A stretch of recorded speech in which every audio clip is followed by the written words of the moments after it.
સુવિચાર એટલે સારા વિચારો. જો વિચારો સારા હશે તો ચોક્કસ માણસ પણ સારો બનશે. બધો જ ખેલ વિચારોનો છે.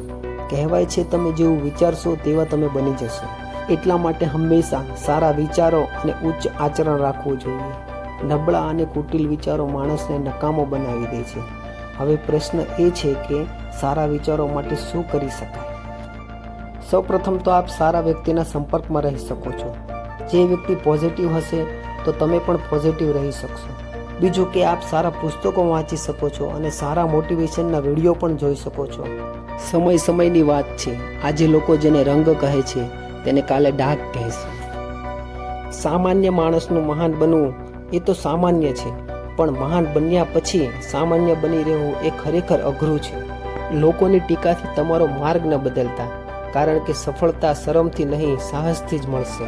એક સુખી જીવન જીવવા માટે માણસને સાધુ નહીં સીધું થવાની જરૂર છે.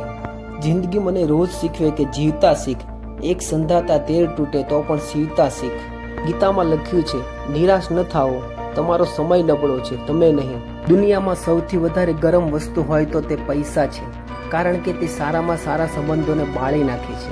બહુ સારો સ્વભાવ પણ સારો નહીં, કેમ કે પછી એ નથી સમજાતું કે તમારી કદર થઈ રહી છે કે ઉપયોગ. મૂર્ખાઓ પાસેથી વખાણ સાંભળવા કરતાં બુદ્ધિશાળી વ્યક્તિનો ઠપકો સાંભળવો બહુ ફાયદાકારક છે.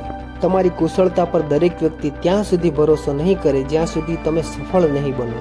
જે વ્યક્તિ પોતાની ભૂલો માટે પોતાની સાથે લડે છે તેને કોઈ હરાવી શકતું નથી. જ્યારે તમને લાગે કે બધું તમારી વિરુદ્ધ થઈ રહ્યું છે ત્યારે યાદ રાખો કે વિમાનને ઉપર જવા માટે પવનની વિરુદ્ધ જવું પડે છે, નહીં કે પવન સાથે. જ્યારે તમે એકલા હો ત્યારે તમારા વિચારો ઉપર કાબૂ રાખો, અને જ્યારે તમે બધાની સાથે હો ત્યારે તમારી જીભ ઉપર કાબૂ રાખો.